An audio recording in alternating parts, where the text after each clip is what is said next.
Hi, this is the Texas Weekly Newsreel. This week saw the first important big stumble of the session when the House knocked down an attempt to spend $2 billion from the rainy day fund on water projects in the drought-parched state. Objections came from several directions. One group didn't want to use the rainy day fund for anything. Another doesn't want to break the spending cap. One faction says that the rainy day fund withdrawal should be used not only for water but for public education and for transportation. Some members of the House wanted to take the money for the water program from other programs rather than getting into the rainy day fund.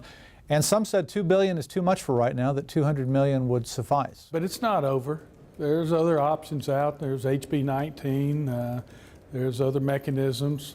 So tomorrow we'll get up, come to work, and sit with leadership and the members and figure out what's the next direction. But nothing is final while the legislature is still in session. There are other ways to fund the water plan that are still in play, along with some other programs like Governor Perry's call for a business tax cut.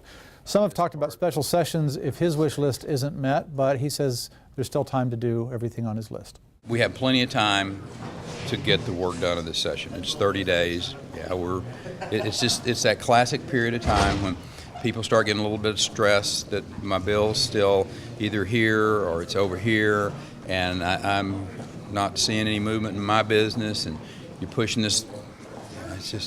It's just that time of the session, but it's also the time of the session we got to get our work done.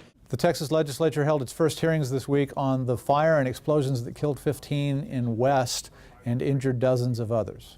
To sit here and speculate why it happened, what caused it, did somebody do something right or something wrong? Too much oversight, not enough oversight?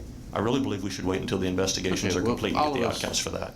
Finally, other issues are still moving, but time is short. The Senate approved guns on college campuses, but only if they're locked up in cars and trucks. A House panel approved legislation that's supposed to tighten the rules at the state's Cancer Prevention Institute.